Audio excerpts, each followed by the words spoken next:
दोस्तों नमस्कार, उम्मीद कर रहा हूं आप सब लोग अच्छे होंगे। लॉज ऑफ मोशन सीरीज का आज हमारा 16th एपिसोड है। लास्ट एपिसोड में हम equilibrium of A particle condition को स्टडी कर रहे थे। इक्विलिब्रियम का मतलब होता है कि जब नेट फोर्स हमारा जीरो हो जाए।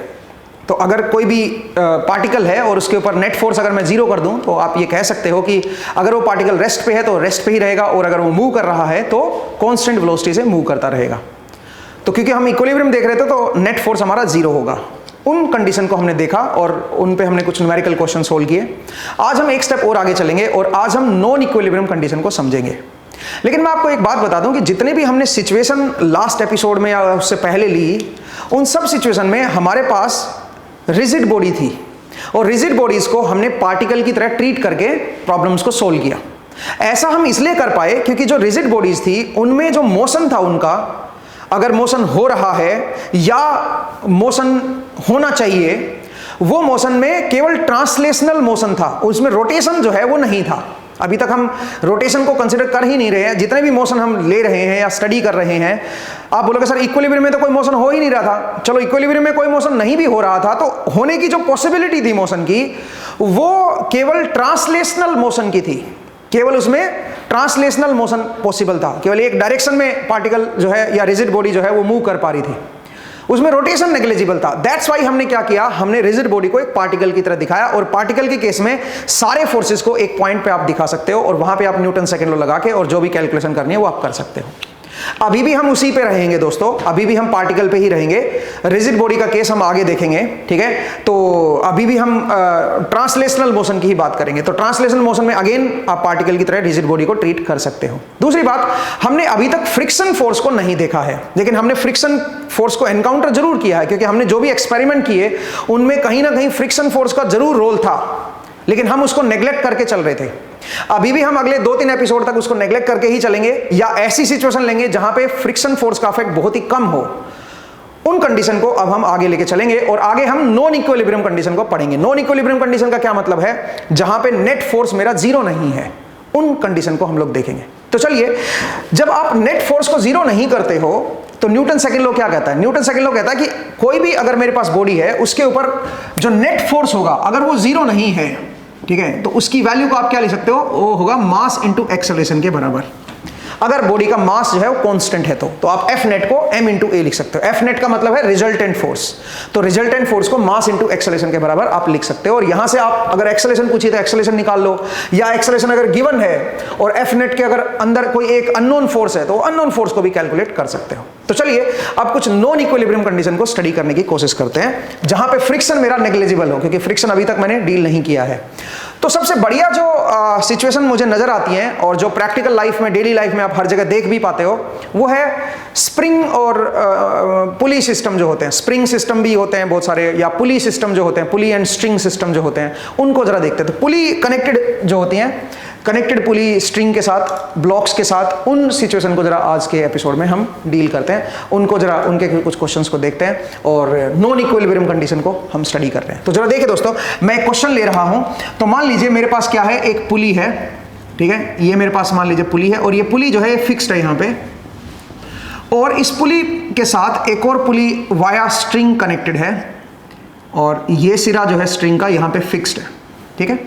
और यहां से मेरे पास एक स्ट्रिंग इधर आई, यहां पे एक और मैंने पुली लगा रखी है और यहां पे मेरे पास एक प्लेटफॉर्म है दोस्तों। ये मेरे पास कोई प्लेटफॉर्म है, आप ये समझिए कि इस प्लेटफॉर्म के साथ ये पुली जो है ये फिक्स्ड है। ऐसे इस प्लेटफॉर्म के साथ ये पुली जो है फिक्स्ड है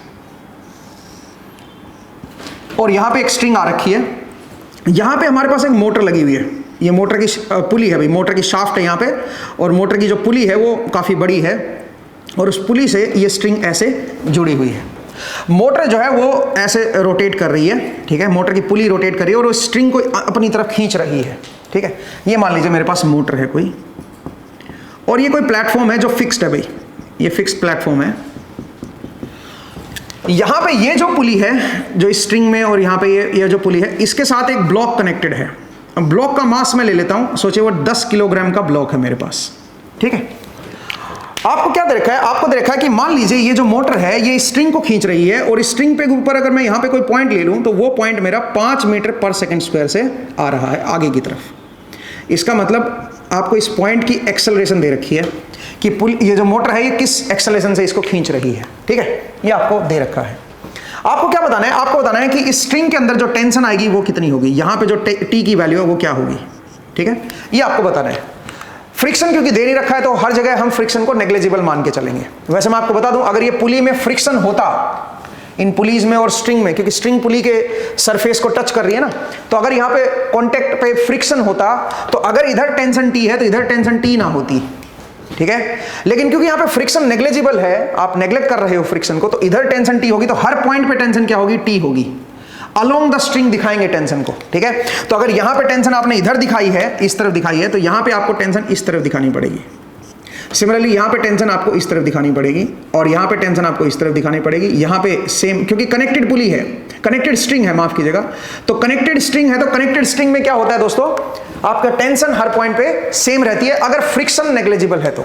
फ्रिक्शन को तो हम कंसीडर कर नहीं रहे हैं, तो आप बोलोगे कि हर पॉइंट पे along the string tension T रहेगी। इवन यहां पे भी अगर आप दिखाओगे तो यहां पे टेंशन टी रहेगी। इसका मतलब जो मोटर की जो शाफ्ट है और मोटर की शाफ्ट के साथ जो पुली कनेक्ट है, जो इसको रोल कर रही है, इसको इस स्ट्रिंग को रोल कर रही है अपने ऊपर, उस पुली के ऊपर ये रस्सी जो है, ये जो स्ट्रिंग है, ये इस तरफ फोर्स लगा रही है। इसका मतलब उसको रोल नहीं करने दे रही, उसको अपोज कर रही है, ये उसको उधर की तरफ खींचने की कोशिश कर रही है।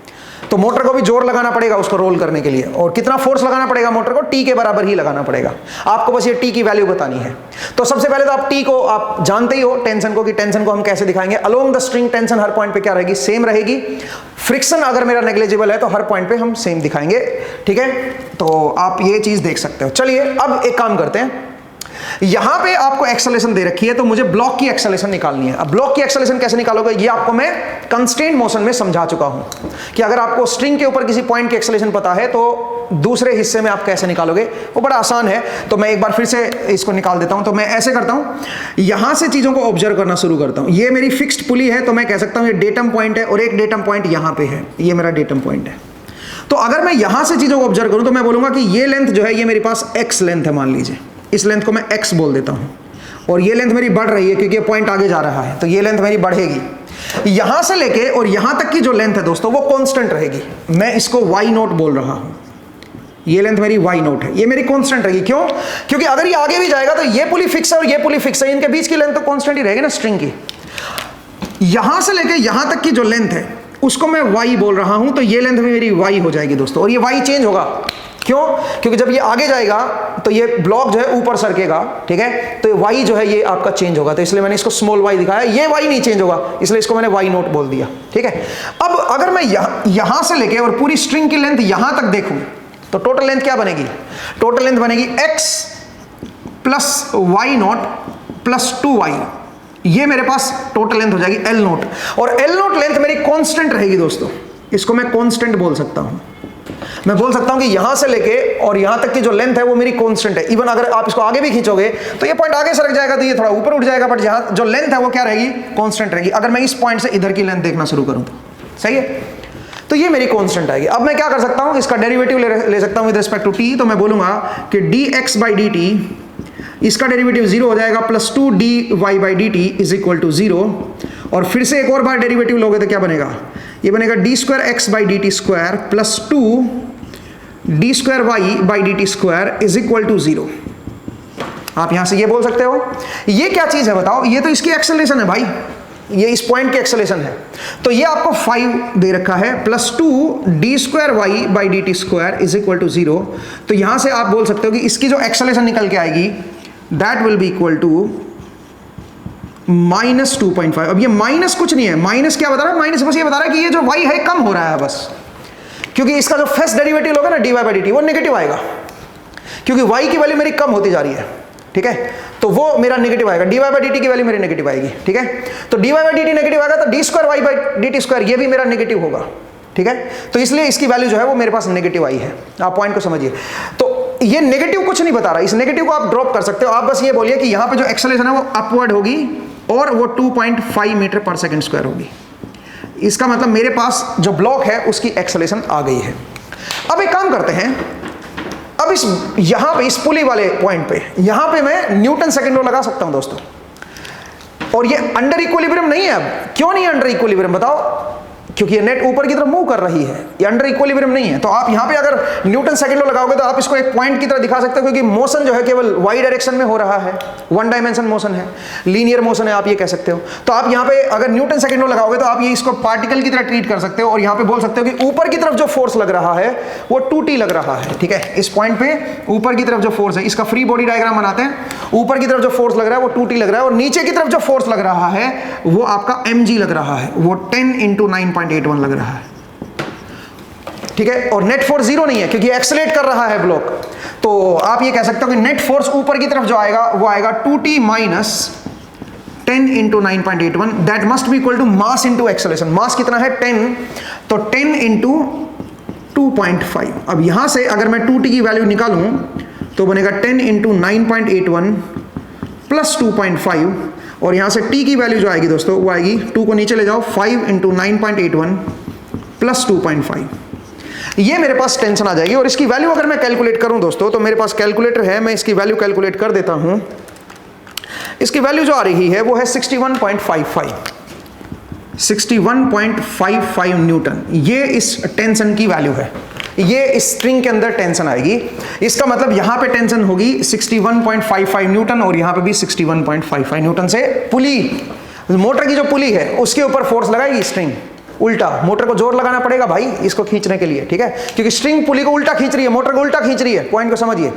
तो इसको रोल करने के लिए, इसको अपने ऊपर रोल करने के लिए इस स्ट्रिंग को, इसको जोर लगाना पड़ेगा, फोर्स लगाना पड़ेगा, और फोर्स कितना है 61.55 न्यूटन।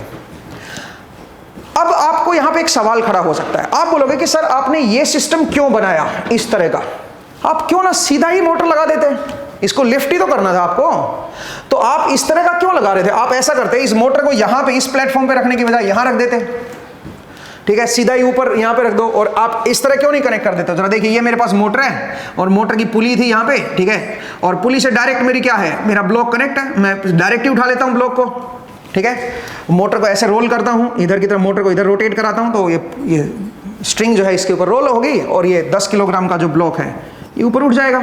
जरा देखते हैं, अगेन मैं एक्सेलरेशन को क्या रख रहा हूं, 2.5 मीटर पर सेकंड स्क्वायर ही रख रहा हूं। चलिए, तो मान लीजिए मैं सेम एक्सेलरेशन से इसको, मोटर को ऐसे डायरेक्ट कनेक्ट करता, और मोटर को यहां पे इस प्लेटफॉर्म पे ऐसे डायरेक्ट यहीं पे फिक्स कर देता इस जगह पे, तो फिर क्या दिक्कत आती है, ऐसा नहीं कर सकते क्या। जरा करके देखते हैं क्या होता है।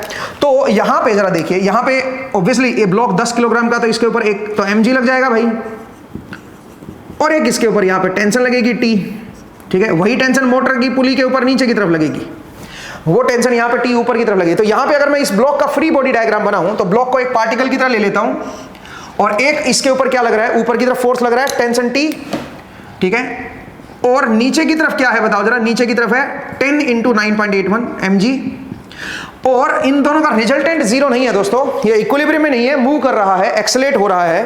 तो आप क्या बोलोगे, आप बोलोगे t minus 10 × 9.81 is equal to mass into acceleration 2.5। तो यहां से t की जो वैल्यू आएगी दोस्तों वो आएगी 10 × 9.81 प्लस 2.5। इस बार जो टेंशन की वैल्यू आई दोस्तों वो क्या आई, अगर आप इस बार टेंशन की वैल्यू देखोगे तो इसको पिछली वाली जो वैल्यू थी, मैं जरा कैलकुलेट, ये आ रहा है 123.1 न्यूटन, मैंने इसको कैलकुलेट कर लिया है भाई, 123.1 न्यूटन ये मेरे पास आ रहा है। तो जरा सोचिए, अगर मैं ऐसे लगाऊंगा डायरेक्ट तो मोटर के ऊपर फोर्स बहुत ज्यादा पड़ेगा, मोटर की पुली के ऊपर ये स्ट्रिंग उल्टा ज्यादा फोर्स से खींचेगी, और इस केस में मोटर के ऊपर उसका 50% फोर्स है। तो ये बड़े फायदेमंद चीज हुई ना, यहां पे लिफ्ट करना बहुत आसान हो गया मोटर के लिए, ज्यादा जोर नहीं लगाना पड़ रहा मोटर को, ठीक है, ज्यादा जोर नहीं लगाना पड़ रहा है यहां पे मोटर को। आई होप आपको समझ आया। तो पुली सिस्टम जो होते हैं, पुली एंड स्ट्रिंग जो सिस्टम होते हैं, जिससे स्ट्रिंग से हम पुली डिफरेंट कनेक्ट कर देते हैं, उसकी हेल्प से आप क्या कर सकते हो, आप फोर्सेस को मिनिमाइज कर सकते हो दोस्तों, कम कर सकते हो, ज्यादा हैवी फोर्स को भी कम फोर्स से लिफ्ट कर सकते हो। अब ऐसे ही बड़ी सारी प्रैक्टिकल सिचुएशन होती हैं जिनमें आप इसका इस्तेमाल करते हो। आपके घरों में आप लिफ्ट लगाते हो या आपके मॉल में लिफ्ट लगी होती हैं, वो सारी लिफ्ट कैसे होती हैं बताइए, वो सारी इसी सिस्टम पे काम कर रही होती है, उनका बेसिक फंडा यही होता है, ठीक है। चलिए मैं जरा इसका एक प्रैक्टिकल एग्जांपल आपको बताता हूं कि प्रैक्टिकली मैं आपको दिखाने की कोशिश करता हूं कि कैसे आप जो है मिनिमाइज कर सकते हो। तो उसके लिए मैंने एक सिस्टम बना रखा है, ठीक है, मैंने एक एक्सपेरिमेंट रेडी किया है आप लोगों के लिए, और एक्सपेरिमेंट क्या है जरा मैं वो बता देता हूं आपको। तो मैंने कुछ इस तरह का ये बनाया है सिस्टम, जरा देखिए कैसे।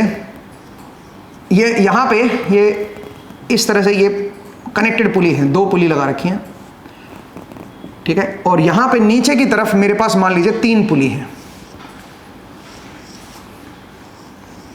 ये भी मान लीजिए मेरे पास कनेक्टेड पुली है, ठीक है, ऐसे है। अब मैंने क्या किया,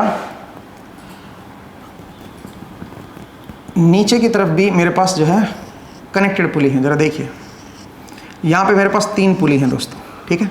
तो मैंने क्या किया है, मैंने स्ट्रिंग कनेक्ट की है और स्ट्रिंग कुछ इस तरह से कनेक्ट की है कि यहां से स्ट्रिंग, यहां पे फिक्स्ड है स्ट्रिंग मेरी, यहां से नीचे आई।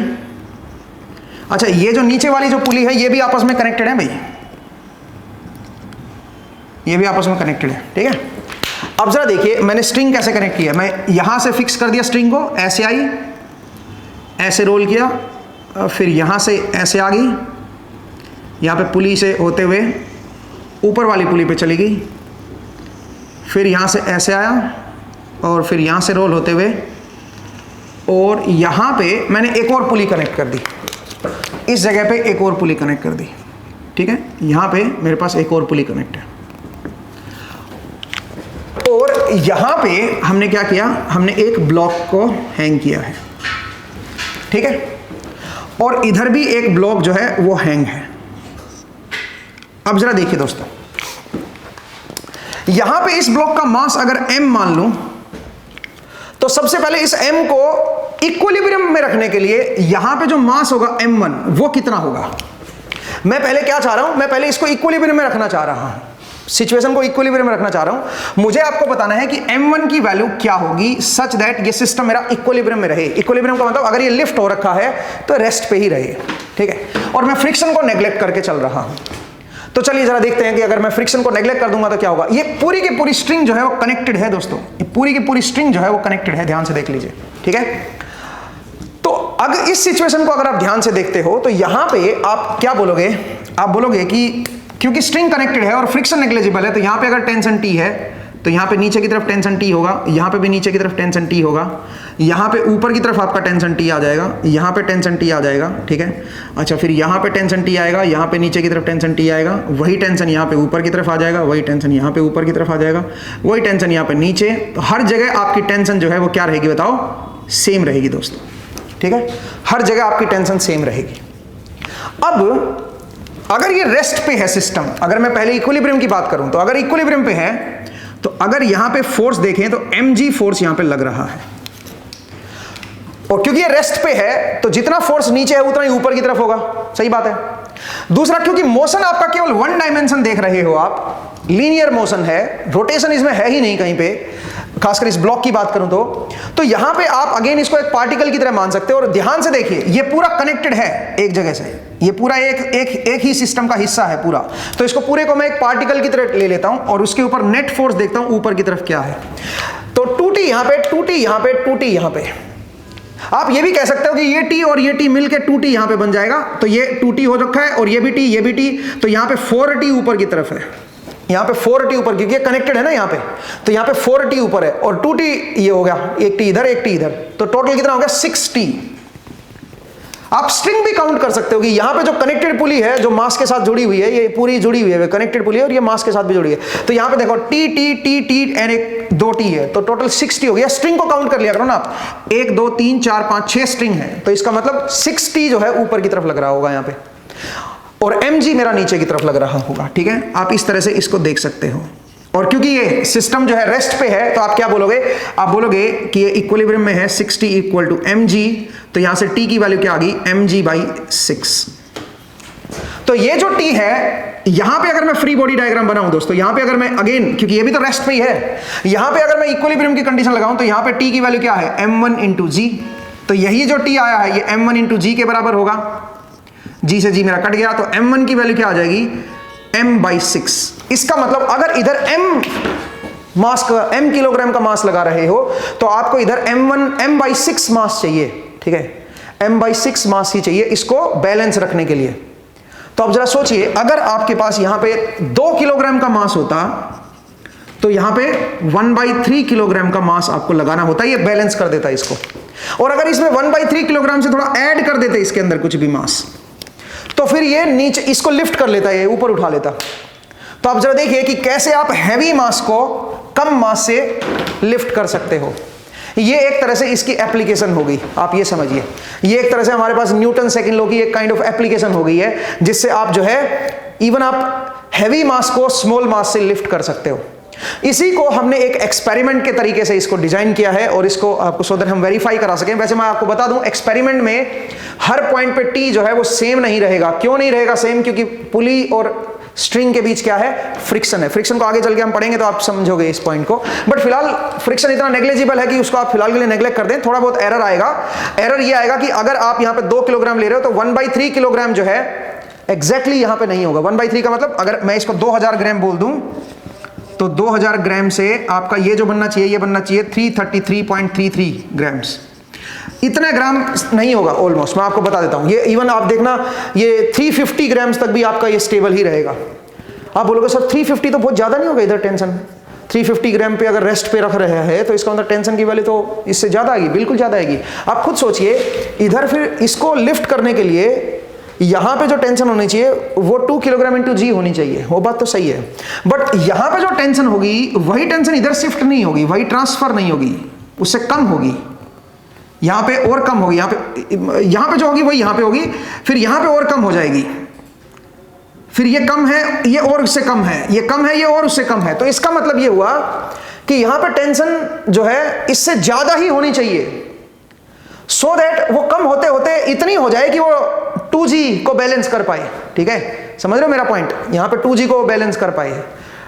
आई होप आपको ये समझ आया कि कैसे आप जो है यहां पे ज्यादा लगाओगे, क्योंकि यहां पे फ्रिक्शन है दोस्तों। लेकिन अगर फ्रिक्शन को नेग्लेक्ट कर दूं फिलहाल, क्योंकि फ्रिक्शन को हम नेग्लेक्ट करके चल रहे हैं, तो आप ये कह सकते हो कि 2000 ग्राम को उठाने के लिए इतना ग्राम काफी है। ठीक है, आप देखिए कि हैवी मास को कैसे आप स्मॉल मास से लिफ्ट कर सकते हो। अब इसी को हमने एक एक्सपेरिमेंट के थ्रू दिखाने की कोशिश की है। तो चलिए एक्सपेरिमेंट सेटअप में मिलते हैं, इसको परफॉर्म करते हैं और वापस बोर्ड पे आते हैं और आगे की चीज़ों को समझने की कोशिश करते हैं। तो चलिए दोस्तों एक्सपेरिमेंट सेटअप में मिलते हैं आपसे। तो चलिए दोस्तों एक्सपेरिमेंट सेटअप हमारे पास रेडी है। सबसे पहले मैं आपको एक्सपेरिमेंट सेटअप समझा देता हूं, उसके बाद इस एक्सपेरिमेंट को परफॉर्म करके देखते हैं।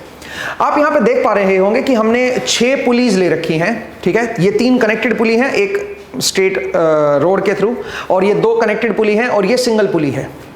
अब यहां पे हमने एक स्ट्रिंग के थ्रू इनको कनेक्ट किया हुआ है। जरा ध्यान से देखिए, ये एक ही स्ट्रिंग है दोस्तों, इसमें कहीं पे कनेक्शन नहीं है।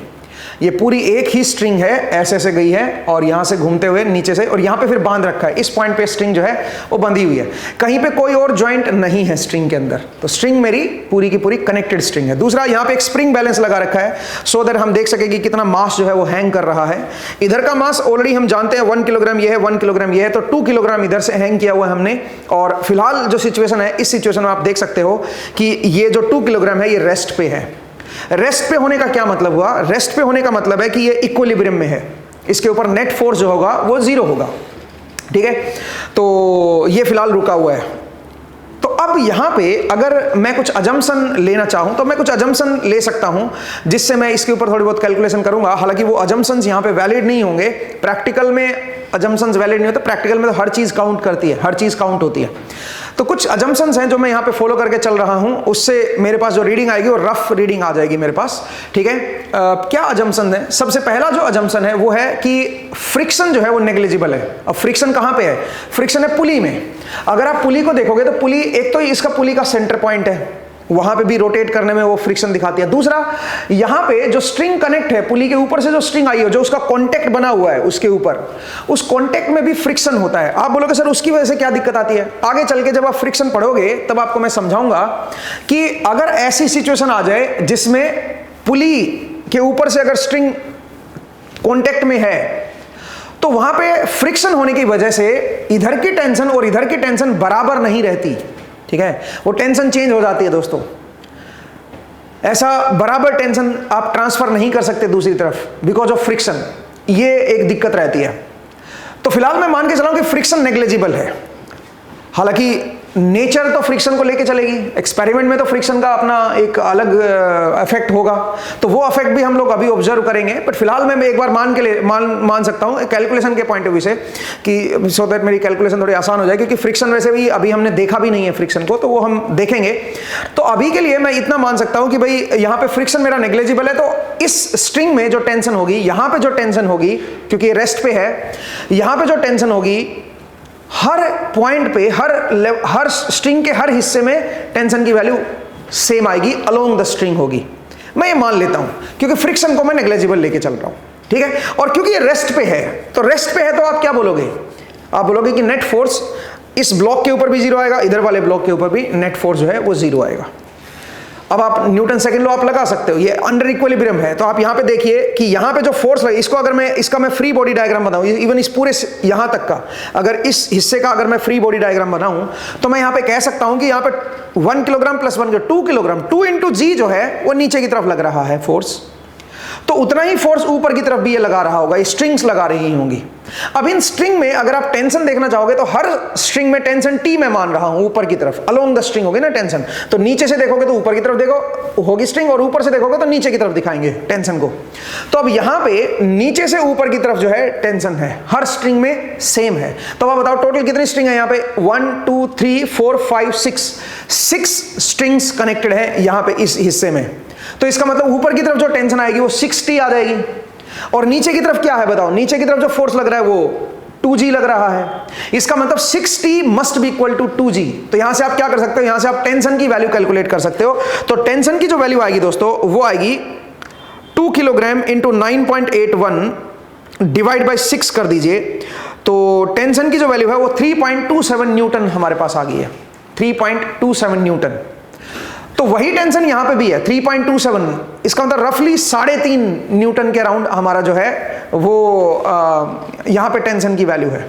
तो अगर मैं इस टेंशन से अगर आप इधर की तरफ देखो तो इधर भी तो रेस्ट पे ही है ना, तो आप ये कह सकते हो कि यहां पे जो टेंशन होगी और जो mg होगा वो भी बैलेंस करेगा, बिल्कुल करना चाहिए। तो इसका मतलब यहां पे टेंशन जो है वो 3.27 न्यूटन की है, तो यहां पे भी नीचे की तरफ जो mg होना चाहिए वो 3.27 का होना चाहिए। तो अगर नीचे की तरफ mg 3.27 का है तो m की वैल्यू, इधर वाले m की क्या वैल्यू है वो भी जरा निकाल लेते हैं, इधर वाले m की क्या वैल्यू है। तो क्या करें, 3.27 जो टेंशन है इधर, क्योंकि टेंशन तो हर पॉइंट पे सेम ही होगी ना, इधर से हमने टेंशन निकाल ली, वही टेंशन अब यहां पे भी होगी। तो यहां से अगर मैं टेंशन की वैल्यू को 3.27 मान लूं तो जो मास आएगा वो कितना आएगा बताइए? इसको 3.27 डिवाइड बाई क्या कर देता हूं, क्योंकि टेंशन की वैल्यू इसके mg के बराबर है ना, तो mg इज इक्वल टू 3.27। तो यहां से m की वैल्यू जो आएगी वो आएगी 3.27 डिवाइड बाई 9.81, ठीक है। तो उससे जो वैल्यू आ रही है वो आ रही है 330 ग्राम के राउंड, 333 ग्राम के राउंड, 333 ग्राम होना चाहिए, बट ये उससे ज्यादा होगा। क्यों ज्यादा होगा? आप बोलोगे सर ज्यादा क्यों? एक तो यहाँ पे मास जो है वो 2 किलोग्राम से थोड़ा ज्यादा है, क्योंकि हमने यहाँ पे हैंगर लगा रखा है एक छोटा सा, उसकी वजह से थोड़ा सा मास बढ़ गया है। तो चलो मैं मान लेता हूँ कि चलो मास बढ़ भी गया है, तो यहाँ पे क्या पता 2000 से 100 ग्राम और बढ़ गया हो, तो 2100 ग्राम मान लेता हूँ। तो 2100 ग्राम भी अगर आप लेते हो तब भी यहाँ पे जो मास आएगा वो रफली वो 340 ग्राम के राउंड आएगा। अब 340 ग्राम है, तो यहाँ पे अगर आप रीडिंग देख रहे हो ये तो 350 है। अगर आपने यहाँ पे रीडिंग आपको हमने एक इसका क्लोजअप दिखाया है, तो इसमें 350 ग्राम जो है वो रीडिंग दिखा रहा है, यहाँ पे 350 ग्राम है। तो ज़्यादा क्यों हुआ? 350 पे तो नीचे आना चाहिए था। मैंने आपको बताया ऐसा क्यों हो रहा है, ऐसा फ्रिक्शन की वजह से हो रहा है। आप बोलोगे सर इधर तो ज़्यादा टेंशन है, इधर ज़्यादा टेंशन क्यों है बताइए? इधर ज़्यादा टेंशन इसलिए बिकॉज 350 ग्राम है, 340 होना चाहिए था ये, रफली 350 ग्राम है ये। 350 इंटू जी करो तो उतनी ही टेंशन है यहाँ पे टेंशन ज्यादा है, तो यहाँ पे इसका मतलब टेंशन कम रही होगी, थोड़ी बहुत कम हो गई होगी, रिड्यूस हो गई होगी टेंशन, वो इसलिए बिकॉज ऑफ फ्रिक्शन। तो इसलिए टेंशन बराबर ट्रांसफर नहीं होती फ्रिक्शन की वजह से। आगे चल के आप इस चीज को पढ़ोगे जब मैं आपको फ्रिक्शन पढ़ाऊंगा, तो कैसे फ्रिक्शन जो है वो रोल प्ले करता है यहाँ पे। बट एनीवे, फिलहाल अगर मैं फ्रिक्शन को नेग्लेक्ट भी कर दूं या थोड़ा बहुत असर मैं मान भी लूं फ्रिक्शन का, तो मैं ये मान सकता हूं कि 350 ग्राम पे ये करीबन 2100 ग्राम को होल्ड किए हुए, ये बैलेंस है। अब जरा इंटरेस्टिंग क्या है जरा देखिए, इसमें इंटरेस्टिंग ये है कि ज्यादा मास है इधर, उसको होल्ड करने के लिए अपने को कम मास चाहिए। अगर मैं इधर का मास थोड़ा और इंक्रीज कर दूं तो ये क्या करेगा, ये इसको लिफ्ट कर लेगा। जरा देखिए कैसे। मैं काम कर रहा हूं, मैं यहां पे 50 ग्राम्स को इंक्रीज कर देता हूं, ठीक है। इस जगह पे मैं 50 ग्राम्स को इंक्रीज कर देता हूं, देखते हैं क्या होता है। तो यहां पे मैंने 50 ग्राम्स को इंक्रीज कर दिया और आप देख पा रहे होंगे कि ये नीचे आना शुरू हो गया हल्का हल्का, थोड़ा बहुत फ्रिक्शन इसको रोक रहा है। आप बोलोगे सर ये तो 400 ग्राम हो गया, 400 ग्राम भी इसको होल्ड करके रखा हुआ है, फ्रिक्शन नहीं आने दे रहा दोस्तों इसको। फ्रिक्शन जो है वो अपने आप बढ़ गया है, स्टैटिक फ्रिक्शन। आगे चल के आप देखोगे कि फ्रिक्शन अपनी वैल्यू को कैसे बदल लेता है। तो फ्रिक्शन जो पहले 350 पे होल्ड किए हुए था वो 400 पे भी होल्ड किए हुए हैं। वो जो एक्स्ट्रा आपने 50 ग्राम बढ़ाया है उसकी वजह से जो एक्स्ट्रा यहां पे टेंशन क्रिएट हुई है वो टेंशन यहां पे ट्रांसफर नहीं हो पाई पूरी तरह से। आप समझिए यहां पे क्योंकि फ्रिक्शन उसको कंज्यूम कर गया है, आप ये समझिए, वो आगे सीखोगे आप। लेकिन ये बिल्कुल एज पे है, मैं आपको ये बता देता हूं। अगर मैं इसमें 10 ग्राम और एक्स्ट्रा इंक्रीज कर दूंगा ना, मतलब इसको अगर मैं 410 ग्राम कर दूं मैं, तो अब ये नीचे आना शुरू हो जाएगा, ये नीचे आना शुरू हो जाएगा। तो आपने यहां पे एक इंटरेस्टिंग चीज देखी। क्या चीज देखी? कि कैसे हम कम मास से हैवी मास को लिफ्ट कर सकते हैं। अगर मास मेरा कम है तो कम मास से कैसे हम हैवी मास को लिफ्ट कर सकते हैं, ये आपने सीखा। और ऐसा आप पुली की हेल्प से कर सकते हो दोस्तों, ठीक है। जो हम बोर्ड पे पढ़ रहे थे वही चीज मैंने आपको यहां पे एक्सपेरिमेंट के थ्रू लाइव दिखाई है कि कैसे आप हैवी मास को कम मास की हेल्प से आप ऊपर उठा सकते हो या लिफ्ट कर सकते हो। लेकिन कंडीशन ये है कि ये जो स्ट्रिंग होनी चाहिए, ये जो इनके अंदर टेंशन आई है ना, ऐसा नहीं कि कितने भी मास को आप लिफ्ट कर लोगे, इधर कम मास लगा गया भाई, ये स्ट्रिंग भी तो कैपेबल होनी चाहिए ना इस टेंशन को हैंडल करने के लिए। जो टेंशन फिलहाल इस स्ट्रिंग में रहेगी उसको हैंडल करने के कैपेबल भी तो होनी चाहिए। तो वो जरूरी है भाई, वो होना बहुत जरूरी है, ठीक है। तो स्ट्रिंग को भी आपको थोड़ा देखेगा। तो इस तरह से लिफ्ट भी काम करती है हमारी, जितने भी लिफ्ट होती हैं, जो भी आप नीचे से ऊपर मास को उठाते हो या ऊपर से नीचे लाते हो, सब में यही सिस्टम काम कर रहा होता है। मतलब उसका बेसिक फंडा जो है वो यही है, ठीक है। लेकिन आपने यहाँ पे एक और चीज ऑब्जर्व करनी है। वो क्या चीज ऑब्जर्व करनी है, जरा देखिएगा दोस्तों। मैं यहाँ से थोड़ा मास हटा रहा हूँ, आगे चल के हम इसका भी यूज करेंगे। तो मैंने यहाँ पे करीबन 110 ग्राम हटा दिया है और मैं इसको जरा छोड़ रहा हूँ, ठीक है। तो जैसे मैं छोड़ूंगा तो अब क्या होगा बताइए। हालांकि देखो ये अभी भी रुका हुआ है, ठीक है। तो मैं एक काम करता हूँ, मैं 50 और हटा देता हूँ। हाँ अब जरा देखिएगा, तो ये ऊपर उठ रहा है और ये नीचे आ रहा है, ठीक है। अब यहाँ पे मैं एक और इंटरेस्टिंग चीज़ दिखाना चाह रहा हूँ आपको। चलिए वापस आ गया ये, कोई बात नहीं, मैं इसको दोबारा एक बार लगा देता हूँ। मैं आपको एक और इंटरेस्टिंग पॉइंट आपको यहाँ पे बताना चाह रहा हूँ, जो आगे चल के हम जिसका यूज़ करने वाले हैं, ठीक है। जरा देखिए क्या इंटरेस्टिंग पॉइंट है, जरा ऑब्जर्व कीजिएगा। ये जो है इधर वाली स्ट्रिंग और इधर वाली जो ये वाला हिस्सा जो है कितना नीचे आ रहा है, ये ज़्यादा नीचे आ रहा है कि ये ज़्यादा ऊपर जा रहा है, वो भी जरा देखते हैं।